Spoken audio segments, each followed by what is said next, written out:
ஈரானுக்கு அணுசக்தி இருக்கக்கூடாது, அணுசக்தியாக அது மாறுவதை நானும் எதிர்க்கிறேன் அப்படின்னு மன்னர் சொன்னதாக ட்ரம்ப் சொல்லுகிறார். வெளிப்படையாக சொல்ல போனால் அமெரிக்கா சிக்கி கொண்டது. ஒரு மன்னர் சொல்வதை இப்படி வெளிப்படையாக சொல்லக்கூடிய ஒரு முதல் அமெரிக்க அதிபர் அவராக தான் இருக்க முடியும். அப்போ ஈரானை மல்லுக்கட்டி நிற்பதற்கு அல்லது ஈரானோடு தொடர்ந்து போர் செய்யறதுக்கு அவங்கள்ட்ட ஆயுதம் இல்லை. இப்போதைக்கு இந்த ஹோர்முஸ் நீரிணையை துறக்கிறத பற்றி ரெண்டு பேரும் ஒரு முடிவுக்கு வருவோம். 61 நாட்கள் கழிந்த பிறகும் அவன் ஒரு செட்டில்மெண்ட்டுக்கு வர தயாராக.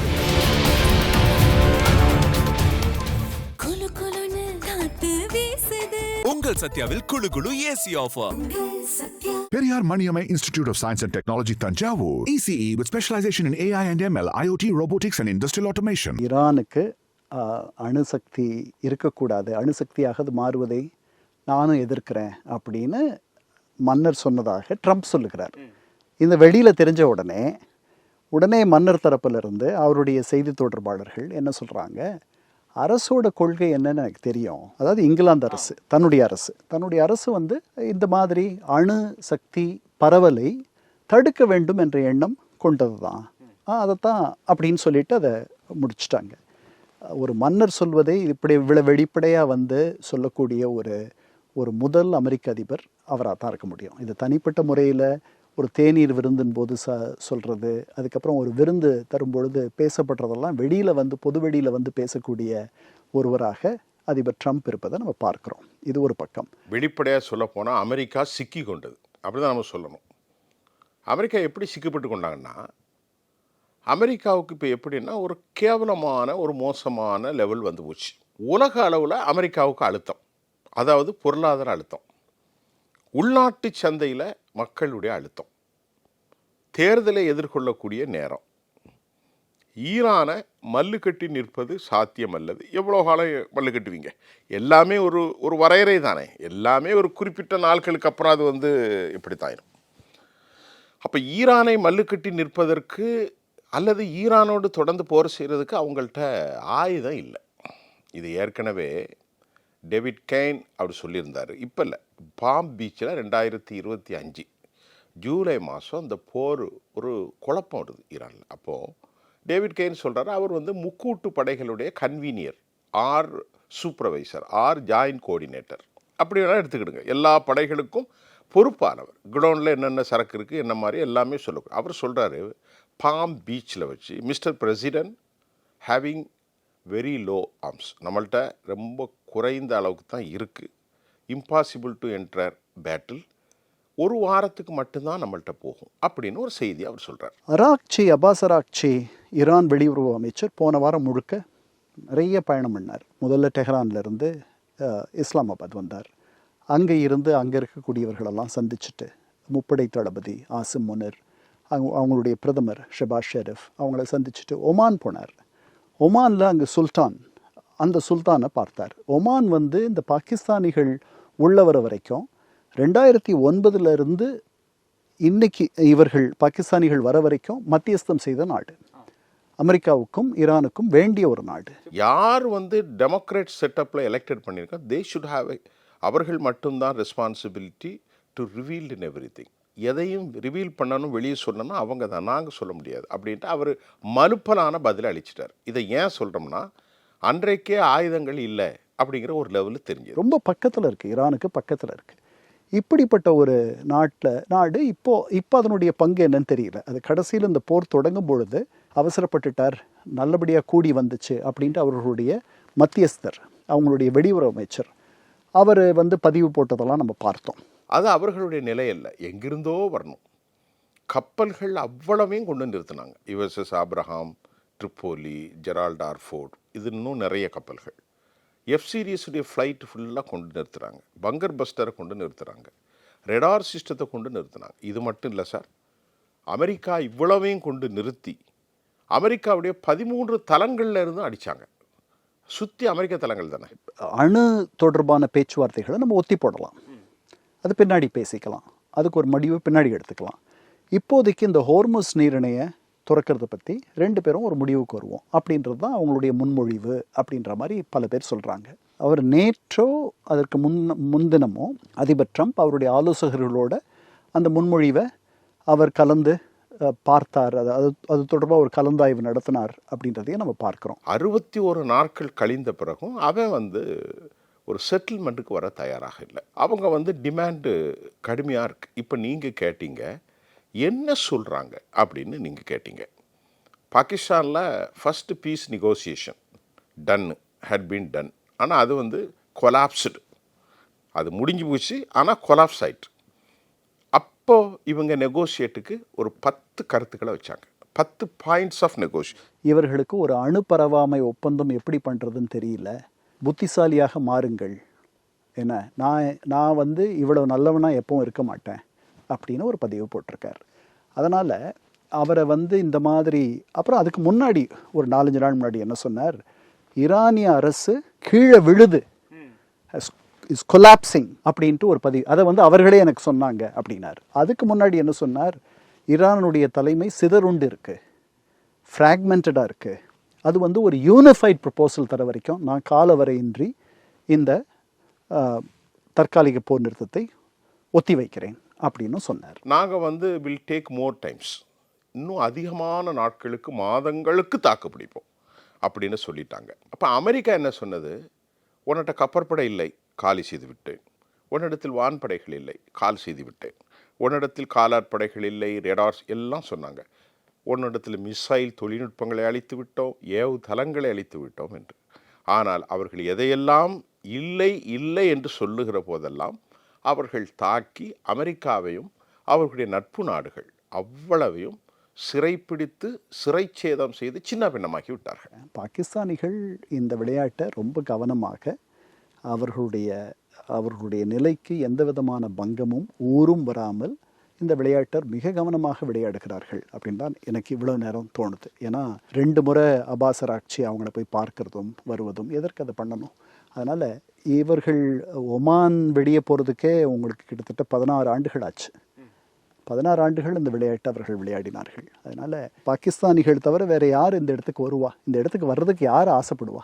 இது ஒரு நீண்ட கால அக்ரிமெண்ட். ஏற்கனவே மசூஸ் பெசஸ்கியான், பிரசிடென்ட் ஆஃப் ஈரான், அவர் முன்னாள் தலைவர் ஆயத்துல்லா கமெனி இருக்கின்ற போதே இந்த அக்ரிமெண்ட்டை போட்டார். இந்த அக்ரிமெண்ட்டில் இவங்க ரஷ்யாவோடு ரொம்ப தாயும் பிள்ளையுமாக பழகிறார்கள். உக்ரைனுடைய போரில் பெரும் பகுதியான வெற்றிக்கு இவர்கள் காரணம் என்பதை நான் இந்த அமர்விலே பேசியிருக்கிறேன். அதற்கு ரஷ்யா இதுவரை விழிப்புறமாக இருந்த ரஷ்யா இப்பொழுது நேற்று முன்தினம் ட்ரோன்கள் மற்றும் மிசைல்கள் தொழில்நுட்பங்கள் எல்லாவற்றையும் தொடர்ந்து அதாவது டெக்னாலஜி பேஸ் ட்ரோன்கள், தொழில்நுட்பங்கள், ரெடார் சிஸ்டங்கள், சேட்டலைட் கம்யூனிகேஷன் எக்ஸெட்ரா எல்லாவற்றையும் நாங்கள் நீண்டகால அக்ரிமெண்ட் அடிப்படையில் நாங்கள் பகிர்ந்து கொள்ள போகிறோம். ஏற்கனவே 20 வருஷம் அக்ரிமெண்ட் போட்டாங்க. இப்போ புதிய அக்ரிமெண்ட் என்னென்னா, புதுசாக எக்ஸ்சேஞ்ச் ஆஃபர் மாதிரி எதெல்லாம் நாங்கள் கண்டுபிடிக்கிறோமோ அது எல்லாத்தையும் யாருக்கு தருவோம், ஈரான் கொடுப்போம் அப்படிங்கிறத ரொம்ப கிளியர். ஏன்னா இதில் அமெரிக்கா ஒன்றும் செய்ய முடியாது. ஏன்னா பாவப்பட்ட ஒரு 22,000 சதுர கிலோமீட்டர் காசா மக்களை கொலை செய்வதற்கு அமெரிக்க ஆயுதங்களை கொடுத்தார்கள். எவ்வளோ கொடுத்தீங்க? 900 கார்கோ விமானங்களில் 150-140 கண்டெய்னர் ஏர்ஷிப் இவ்வளோத்தையும் கொடுத்து ஒரு மக்கள் சமூகத்தை அழிச்சியே, அது எவ்வளோ பெரிய மகா பாவம். அங்கே ரெபல்ஸ் தான், அவர்கள் பெரிய ஆர்மிலாம் கிடையாது, ஒன்றும் கிடையாது, துப்பாக்கி தான் வச்சுருப்பாங்க. யார்? இந்த ஹமாஸ். அவர்களை அழிப்பதற்கு நீ கொடுக்கிற போது உலகத்தில் உன்னை விட பெரிய கலாச்சாரம், உன்னை விட பெரிய நாகரிகம், ஒரு பெரிய சிவிலைஸ்டு கல்ச்சர், ஒரு பெரிய மத இனக்குழு, அவர்களை அழிப்பதற்கு நீங்கள் முயற்சி செய்கிற போது, இது இப்போ உலகத்தில் இப்போ பெரிய பேசப்பட பொருள். மங்கோலியர்கள் வந்திருக்கிற போது கூட இந்த மாதிரி ஒரு வார்த்தையை பயன்படுத்தவில்லை. கன்கார்டட், எல்லா நாடுகளும் நாடு பிடிக்கும் உண்டு, ஆனால் யாரும் ஒரு தேசத்தை நாகரிகத்தை அழிப்போம் என்று சொல்லவில்லை. இப்போ அந்த குரல்கள் மத்திய கிழக்கில் வருது. நீங்கள் என்ன நாசத்தை அழிக்கப் போகிறீர்கள்? இஸ்லாம் கலாச்சாரத்தை அழிப்பதற்குத்தான் அமெரிக்கா மக்களை தூண்டுகின்றது. அமெரிக்கா வெறுப்பு அரசியலை மேற்கொள்கிறது என்பதுதான் இன்றைக்கு வந்திருக்கிறது. ஒரு நாகரிகத்தை அழைப்பேன் என்றால் அவருடைய பண்பாடு, அவருடைய கலாச்சாரம், அவர்களுடைய வணங்கும் முறைகள், அவருடைய மத பிராக்டிஸ் எல்லாவற்றையும் அழிச்சு போடுவேன் அப்படின்னு தான் நீங்கள் சொன்னீங்க. இப்போ ரஷ்யா என்ன சொல்லிட்டு, எல்லாம் நாங்கள் கொடுக்க போகிறோம். எங்கள் நாட்டில் இருக்கக்கூடிய ட்ரோன்கள், எங்கள் நாட்டில் இருக்கக்கூடிய க்ரூஸ் மிசைல், பலிஸ்டிக் மிசைல் தொழில்நுட்பம், ஏவுகணைகள், air defence system, electronics warfare system included everywhere. நமக்கு தெரிஞ்சது கொஞ்சம், தெரியாதது பலம். தொழில்நுட்பத்தை நாங்கள் கொடுக்க போகிறோம் என்று இன்னைக்கு பலமாக நிற்கிறார்கள். ஹோர்முஸ் நீரிணையில் அவர்கள் கட்டணங்கள் வசூலிக்க தொடங்குகிறார்கள். அதை அவர்கள் விட்டுட்டாங்கன்னா, நான் நினைக்கிறேன் அதிபர் ட்ரம்ப் முதல்ல சரி இதற்கு நம்ம ஒத்துக்கலாம், ரெண்டும் திறந்துருவோம், அதுக்கப்புறம் அதிலிருந்து ஒரு குறிப்பிட்ட நாட்களுக்குள் திருப்பி நம்ம அந்த பேச்சுவார்த்தைகளுக்கு இவ்வளவுதான் நான் காலம், ஒரு மாதம், இந்த ஒரு மாதத்துக்குள்ளேயும் இந்த பேச்சுவார்த்தைகளில் ஒரு முடிவெட்டணும். இது தொடர்ந்து பேசிகிட்டே இருக்க முடியாது. இதில் என்ன இருக்குது பேசுறதுக்கு? எவ்வளோ தடவை பேசியிருக்கோம் இல்லையா? அதனால் இதில் பேசுகிறதுக்கு ஒன்றும் புதுசாக ஒன்றும் இல்லை. நீங்கள் அணுசக்தியாக மாறக்கூடாதுன்றது நாங்கள் சொல்கிறோம். இதை பல முறை சொல்லியிருக்கோம், பல வகையில் சொல்லியிருக்கோம், பல விதமாக சொல்லியிருக்கோம். இது எங்களுடைய நிலை. நீங்கள் அதை ஒத்துக்கிறீங்களா இல்லையான்றது தான். இதில் என்ன பேச வேண்டியிருக்கு? இதில் என்ன தொழில்நுட்பம் இருக்குது? இதில் என்ன டெக்னிக்கல் டாக்ஸ் இருக்குது? ஒன்றும் கிடையாது. அதனால் நீங்கள் யுரேனியத்தை தொடவே கூடாது, அவ்வளோதான். உங்களுக்கு வேண்டிய செறிவூட்டப்பட்ட யுரேனியம் உங்களுடைய மின் தேவைக்கு நாங்கள் தரோம், இலவசமாக தரோம். இதற்கு மேலே என்ன சொல்ல முடியும்? இதில் என்ன இருக்குது பேசுறதுக்கு அப்படின்றது அமெரிக்கர்களுடைய நிலை. அமெரிக்கா என்ன நினைக்கிறதுன்னா, இந்த ஸ்ட்ரைட் ஆஃப் ஹெர்மூஸில் திறந்து விட்டா, இப்போ அமெரிக்காவுடைய மார்க்கோ ரூபியோ நேற்று ஒரு ஸ்டேட்மெண்ட்டை கொடுத்துருக்காரு. அல் ஜசீராவில் நேற்று மாலை 7:14 அவங்க பப்ளிஷ் பண்ணுறாங்க. மார்க்கோ ரூபியோ என்ன சொல்கிறது, அவர் ஒரு கடும் போக்குவாதி, வெளிவிவகாரத்துறை அமைச்சர். அவர் என்ன சொல்கிறாருன்னா, உலகத்தினுடைய கட்ட பஞ்சாயத்து பண்ணுற மாதிரி பொது நீரினையை நீ எல்லோருக்கும் திறந்து விடாமல் அங்கே கலெக்ட் பண்ணுறதை நாங்கள் ஏற்றுக்கொள்ள மாட்டோம். யார் சொல்கிறா? மார்க்கோ ரூபியோ, அமெரிக்காவினுடைய வெளிவிவகாரத்துறை அமைச்சர். அதனால் அதை நாங்கள் ஒரு முடிவுக்கு கொண்டு வரும் வரைக்கும் பிளாக் ஹேட் தொடக்கும் அப்படிங்கிறத அவர் சொல்கிறார். அணு பரவாமை ஒப்பந்தத்தில் அவங்க கையெழுத்திட்டிருக்காங்க.